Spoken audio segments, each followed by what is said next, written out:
nama saya Fitriani. Saya dosen di jurusan Ekonomi Pembangunan Fakultas Ekonomi dan Bisnis Universitas Syah Kuala, Banda Aceh. Baik, Bapak dan Ibu semuanya, video ini dibuat dalam rangka pernyataan diri dosen dalam unjuk kerja Tridharma Perguruan Tinggi PDD UKT-PT sertifikasi dosen pada tahun 2022. Dalam video ini saya akan menyajikan metode pengajaran saya, yaitu mata kuliah pengantar ekonomi makro. Dalam mata kuliah pengantar makroekonomi ini dilakukan dengan cara dia, delivery, interaction, dan assessment. Nah, mata kuliah pengantar makroekonomi ini merupakan mata kuliah yang mempelajari berbagai konsep dasar kajian makroekonomi yang meliputi pendapatan nasional, konsumsi, tabungan, dan investasi, analisis pendapatan nasional, keseimbangan perdagangan nasional, dan lainnya. Kemampuan akhir yang diharapkan dalam mata kuliah pengantar makroekonomi ini adalah mahasiswa dapat menguasai secara mendalam terkait dengan dasar-dasar makroekonomi, diagram lingkar makroekonomi, pengukuran dasar pendapatan nasional, dan bagaimana peran pemerintah melalui kebijakan fiskal dan kebijakan moneter. Selanjutnya saya akan menjelaskan terkait dengan rencana pembelajaran semester mata kuliah pengantar makroekonomi. Materi pelajaran, materi ajar yang diajarkan dalam makroekonomi, pada pertemuan pertama, mahasiswa diajarkan terkait dengan pembagian kontrak kuliah, pembagian RPS, dan juga terkait dengan permasalahan-permasalahan yang terdapat dalam makroekonomi. Dalam pertemuan pertama akan diberikan aturan-aturan yang disetujui bersama antara mahasiswa dan dosen terkait dengan aturan-aturan perkuliahan, seperti misalkan aturan masuk, aturan keterlambatan, dan sebagainya.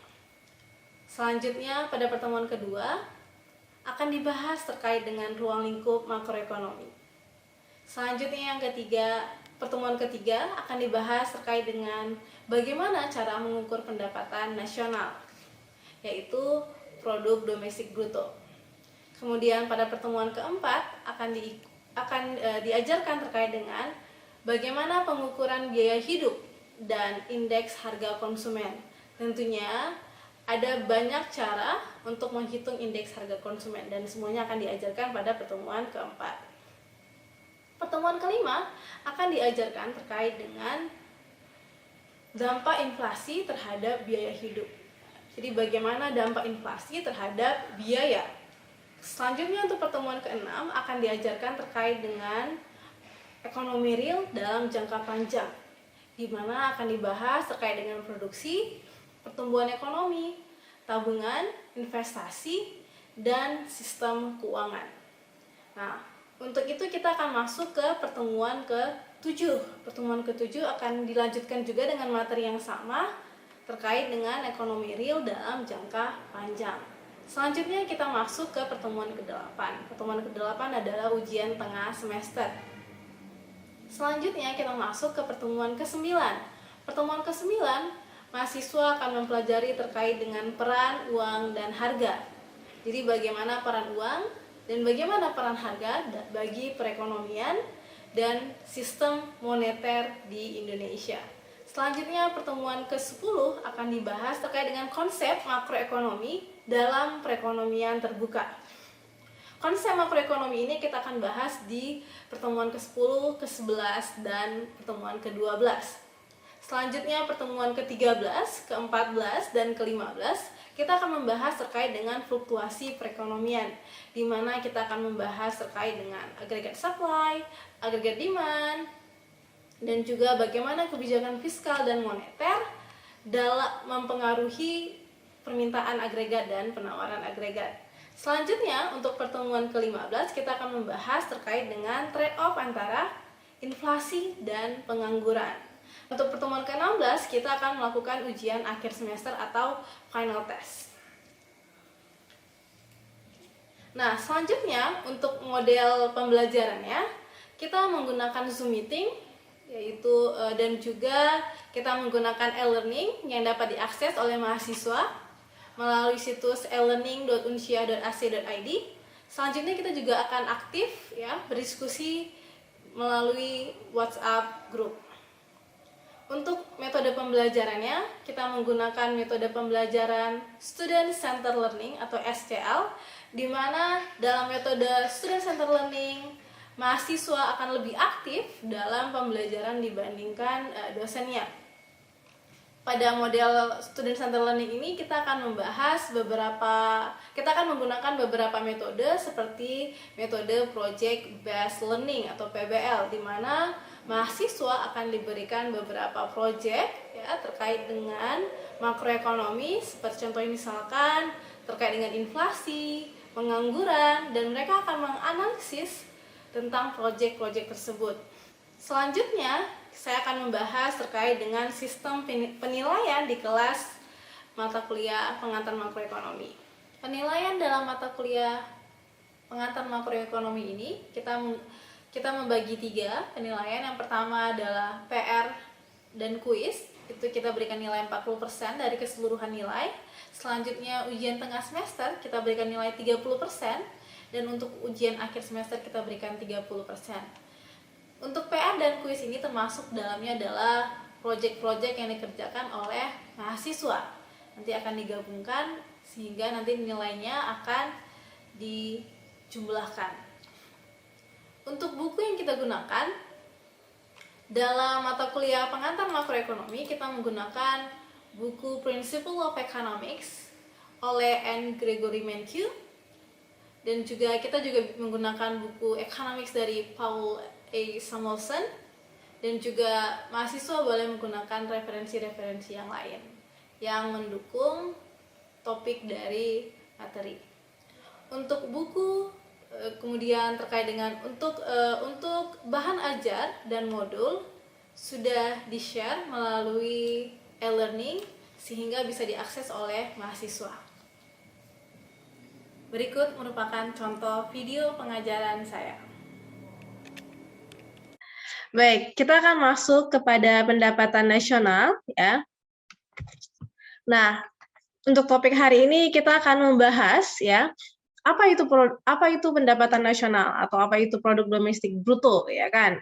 Nah, bagaimana ya produk domestik bruto ini terkait dengan total pendapatan dan pengeluaran suatu negara. Nah, kemudian kita juga akan membahas terkait dengan apa saja komponen dari pendapatan nasional atau produk domestik bruto. Dan bagaimana produk domestik bruto ini bisa mengoreksi inflasi ya, kita akan membahasnya juga. Dan selanjutnya adalah apakah produk domestik bruto ini dapat mengukur kesejahteraan masyarakat. Ya, jadi itu yang akan kita bahas pada hari ini ya. Nah, sebelum kita masuk dulu nih ke pendapatan nasional nih, kita akan mengulang sedikit nih materi minggu lalu ya terkait dengan perbedaan antara mikroekonomi dan makroekonomi. Nah, jadi sebelum kita masuk ya ke materi hari ini nih, saya mengulang kembali nih. Mikroekonomi dan makroekonomi, kira-kira bedanya tuh di mana, Dek?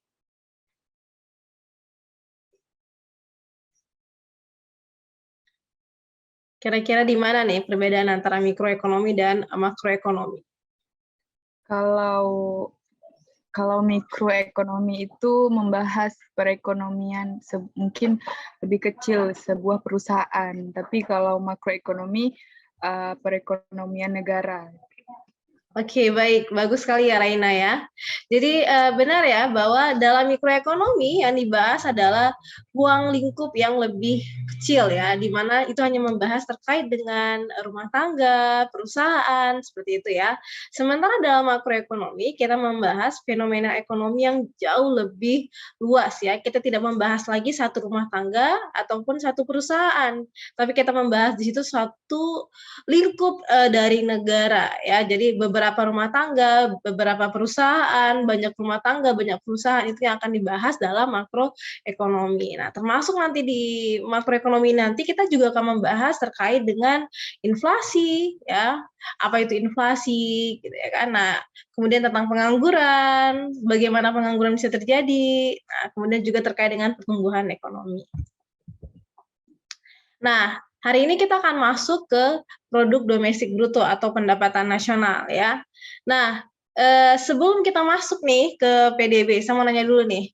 Kalau dikatakan pendapatan nasional nih, apa kira-kira yang terbayang dalam pikiran adik-adik nih? Ketika dikatakan pendapatan nasional nih, apa kira-kira yang terbayang dalam pikiran adik-adik?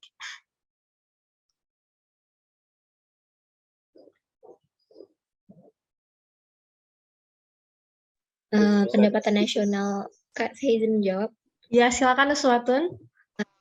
Pendapatan nasional itu adalah suatu pendapatan yang diterima oleh dalam suatu negara.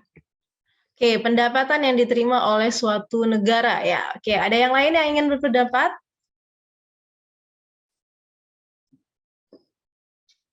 Pendapatan nasional itu seperti PDB kan, gitu. Atau devisa.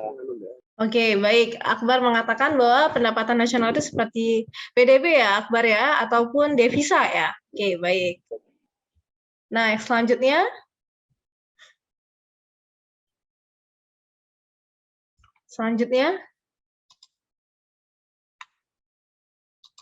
Ada lagi? Pendapatan negara yang didapat dalam Bagaimana Laina? Pendapatan negara yang didapat? dalam kurun waktu 1 tahun. Oke, pendapatan negara yang didapat dalam kurun waktu 1 tahun ya. Jadi tadi saya simpulkan ya dari beberapa jawaban kalian ya, tadi dari Uswa, Akbar, dan Laina mengatakan bahwa pendapatan nasional itu adalah pendapatan yang diperoleh oleh negara ya kan dalam kurun waktu 1 tahun. Nah, kita akan lihat ya. Benar, bahwa pendapatan nasional itu ataupun produk domestik bruto atau PDB itu adalah mengukur total pendapatan ya yang dimiliki oleh suatu negara ataupun total output yang diproduksi oleh suatu negara dalam periode waktu tertentu. Nah, waktu tertentu ini bisa 1 tahun ya. Dan kita juga bahkan di Indonesia kita mengukur PDB itu juga secara kuartal ya atau per 3 bulan. Nah, jadi tergantung pada berapa periode waktunya seperti itu ya.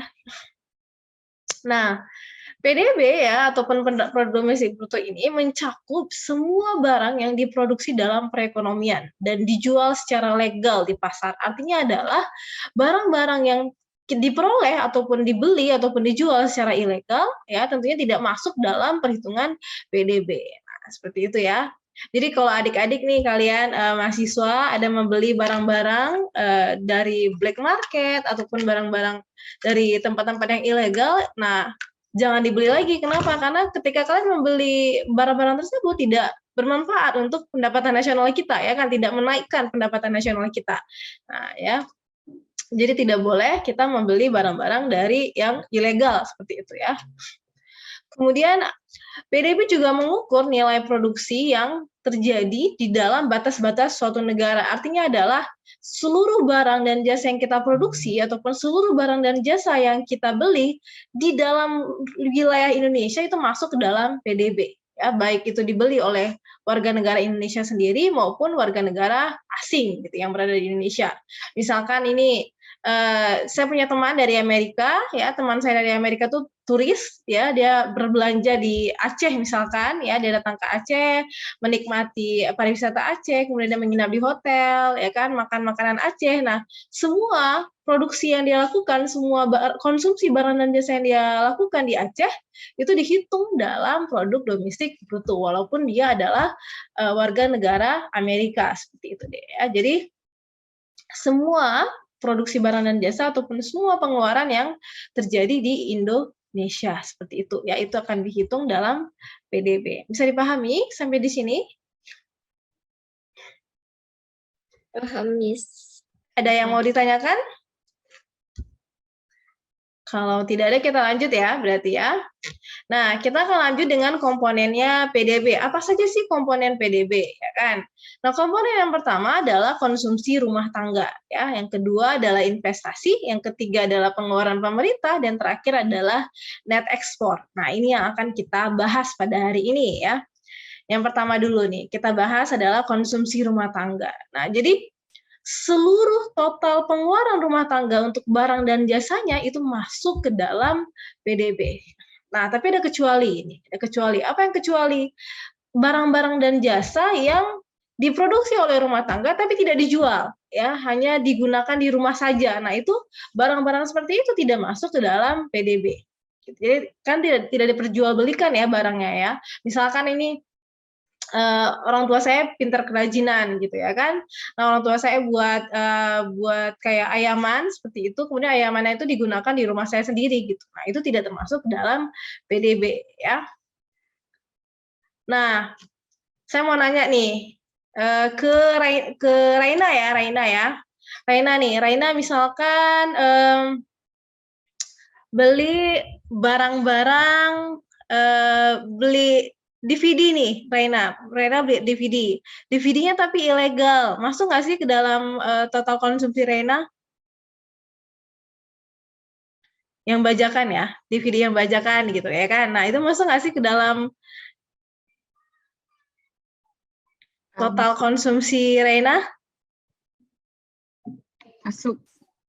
Nah, Raina, segala yang kita beli secara ilegal itu tidak masuk, ya, tidak masuk ke dalam total konsumsi. Jadi hanya yang dibeli secara legal. Kenapa? Karena yang dibeli secara legal itu yang ada unsur hukum di dalamnya, ya kan? Nah, jadi semua yang legal itu masuk ke dalam unsur konsumsi. Tapi kalau dia tidak legal atau ilegal, maka itu tidak masuk ke dalam unsur konsumsi, ya. Baik, kita lanjutkan ya.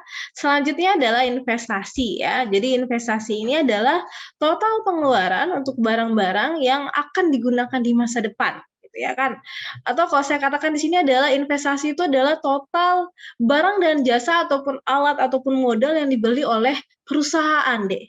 Ya, jadi semua yang dibeli oleh perusahaan, tapi dia tidak termasuk pembelian seperti misalkan saham gitu, obligasi. Nah, itu tidak masuk ke dalam bagian investasi perusahaan gitu ya. Tapi kalau dia modal misalkan ya kan seperti gedung misalkan dan sebagainya, produk-produk untuk investasi produk-produk perusahaan misalkan seperti barang dan jasa. Nah, itu masuk ke dalam barang investasi ya.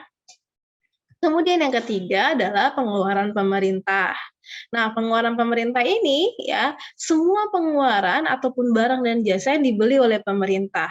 Nah, jadi ini banyak ya, bisa jadi misalkan termasuk di dalamnya pengeluaran barang jasa pemerintah itu adalah misalkan pemerintah membayar pegawai gitu ya kan, membayar gaji pegawai, ya kan, membayar listrik. Nah, itu termasuk ke dalam pengeluaran pemerintah, ya. Pemerintah membeli katakanlah ATK misalkan, ya, komputer ataupun laptop untuk keperluan pemerintahan. Nah, kemudian juga pemerintah misalkan mendirikan, membangun gedung, membangun jalan, membangun jembatan. Nah, semua itu masuk ke dalam pengeluaran pemerintah ya. Jadi banyak ya. Jadi tidak hanya pembelian modal saja tapi juga pengeluaran pemerintah akan gaji dan sebagainya itu juga masuk ke dalam pengeluaran pemerintah. Nah, yang mana yang tidak termasuk ke dalam pengeluaran pemerintah? Transfer. Misalkan nih, pemerintah kita kan ada memberikan tunjangan untuk pengangguran ya, apa namanya tuh? Tunjangan? Ada yang ingat apa namanya tunjangan untuk pengangguran? Tunjangan? Prakerja kan ya, kartu prakerja. Ya kan? Kalian sudah bisa mendaftar prakerja? Belum ya, karena belum lulus, ya kan? Kalian masih belum dikatakan pengangguran, ya kan? Masih pengangguran terdidik ya. Jadi, nah untuk yang pengangguran tadi diberikan tunjangan oleh pemerintah melalui prakerja tadi. Nah, itu tidak termasuk ke dalam pengeluaran pemerintah, ya, karena itu sifatnya adalah transfer dia. Ya, dikeluarkan pemerintah hanya untuk sementara seperti itu ya. Dan juga jaminan-jaminan sosial lainnya juga tidak termasuk gitu ya.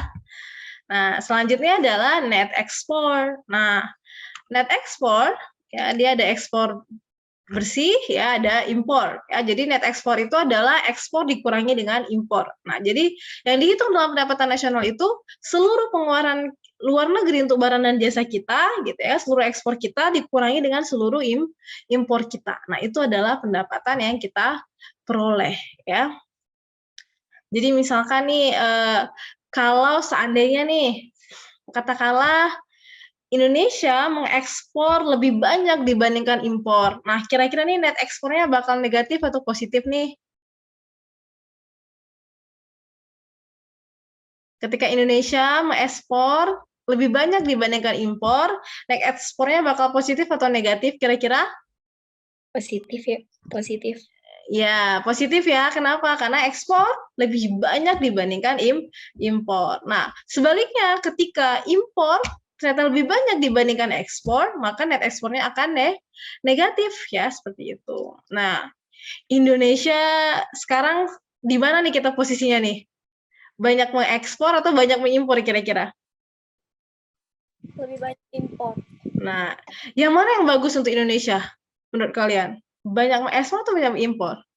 Untuk pendapatan nasional kita yang mana yang lebih baik? Tentunya Baik mengekspor daripada nah, tentunya kita harus banyak mengekspor. Jadi kira-kira nih apa yang harus dilakukan pemerintah nih untuk meningkatkan ekspornya seperti itu? Kira-kira apa yang harus dilakukan pemerintah nih untuk meningkatkan ekspornya? Pemerintah Indonesia harus mengelola sumber daya alam Indonesia lebih baik lagi untuk kedepannya. Iya, tentunya kita kan punya, ya benar ya, Maur ya, kita punya produksi agriculture ataupun pertanian yang sangat potensial ya. Nah, jadi agriculture ataupun potensi produksi ini tentunya harus kita manfaatkan dengan apa? Dengan mengekspor barang-barang ini gitu ya kan ke luar negeri. Tapi bukan cuma itu gitu. Selama ini di Indonesia kita banyak mengekspor barang-barang yang mentah ya, barang-barang agriculture yang mentah gitu ya kan. Contoh misalkan seperti karet, coklat dan sebagainya gitu. Dan kita cenderung untuk mengimpor barang-barang yang nilai value-nya itu jauh lebih tinggi gitu ya kan. Seperti katakanlah misalkan ban ya, elektronik dan sebagainya. Nah, yang dilakukan Indonesia adalah kita harus juga bisa menciptakan ya barang-barang jadi itu tadi deh, seperti ban tadi itu kita juga harus bisa menciptakan. Kita punya potensial agriculture yang luar biasa. Kalau kita bisa mengolah agriculture ini gitu ya kan menjadi produk-produk yang nilai jual atau value-nya jauh lebih mahal, tentunya akan menambah devisa ataupun menambah pendapatan nasional Indonesia tentunya, ya kan? Benar kan ya? Baik. Oke, nah ini selanjutnya adalah tugas ya buat kalian ya, saya berikan tugas. Coba analisis ya pendapatan regional di daerah masing-masing ya, kemudian distribusikan 4 komponen dari PDB tadi. Jadi berapa nilai konsumsi rumah tangganya, kemudian berapa nilai investasinya, seperti itu ya.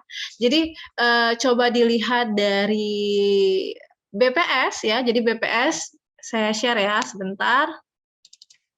Sebentar saya share dari BPS.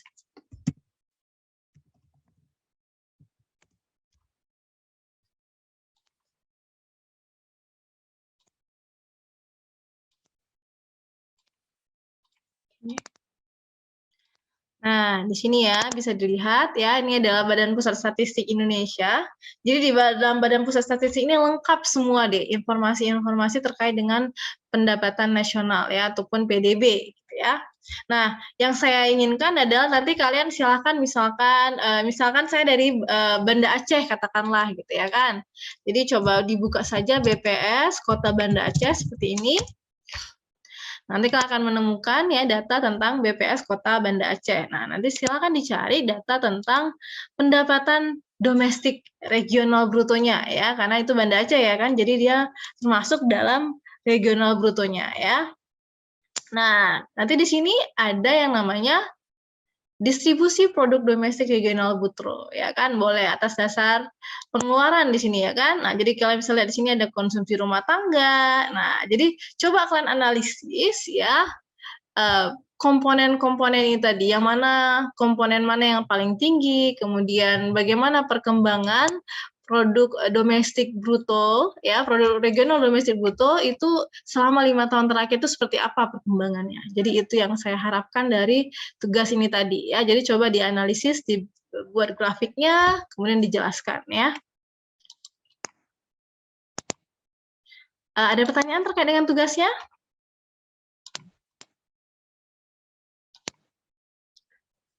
Ada pertanyaan terkait dengan tugasnya? Bisa dipahami? Insya Allah bisa, Kak. Baik, kalau bisa ya, kita kuis ya. Kita kuis ya. Bisa? Kita kuis tapi menggunakan Kahoot ya. Sebentar, saya akan share dulu Kahoot-nya. Nah, ini adalah game pin-nya ya. Silahkan masuk ke dalam Kahoot-nya ya. Kemudian kita akan main game-nya ya. Bentar, Kak. Baik.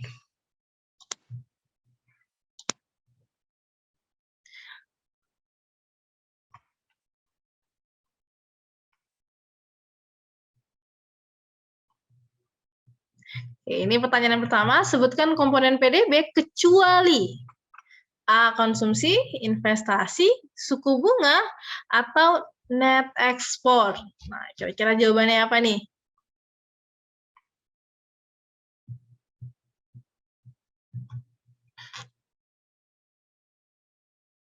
Baik, nah satu orang menjawab salah ya, terkecoh nih ya. Nah, selanjutnya, jadi jawabannya benar adalah kecuali suku bunga ya. Jadi apa aja komponen PDB? Konsumsi, investasi, selanjutnya apa lagi? Net ekspor, satu lagi itu konsumsi rumah tangga. Udah ya? Udah, konsumsi rumah tangga sudah apa? Ayo. Ekspor, Pemerintah. pengeluaran pemerintah. Iya, benar. Pengeluaran pemerintah satu lagi ya. Baik, selanjutnya next ya, next question. Ini siapa yang paling tinggi? Raina ya, yang paling tinggi, yang paling benar ya. Dan yang paling cepat ya. Apakah barang ilegal termasuk dalam perhitungan PDB?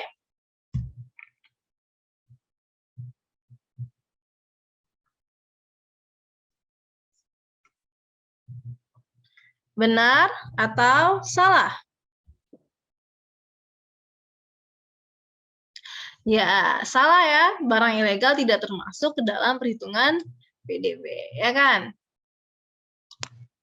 Nah, kita lihat nih pemenangnya ya. Pemenang yang nomor 3 adalah Uswatun Hasanah, ya. Nomor 2 adalah Dewi. Nomor 1 adalah, ayo siapa ya? Raina ya, tadi ya, Raina ya. Selamat ya buat Raina, Dewi, dan Uswatun Hasanah ya. Nomor 4 ada Nawar, dan nomor 5 ada Akbar ya. Untuk nilainya selengkapnya akan saya share nanti ya ke grup WA kita ya. Baik. Selesai ya kuis kita hari ini. Ada yang mau ditanyakan kira-kira? Jauh ini belum ada, Kak. Oke, baik. Semuanya bisa dipahami ya?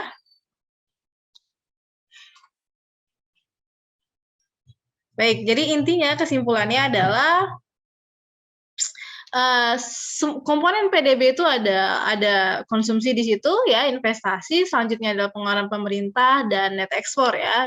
Jadi dengan semakin meningkatnya konsumsi rumah tangga, investasi, dan juga net ekspor dan pengeluaran pemerintah, tentunya akan menambah pendapatan nasional ataupun PDB ya, yang tentunya akan menambah pendapatan bagi Indonesia khususnya ya. Demikianlah video PDD UKT-PT saya untuk sertifikasi dosen tahun 2022. Lebih dan kurang saya mohon maaf. Demikian, Assalamualaikum warahmatullahi wabarakatuh.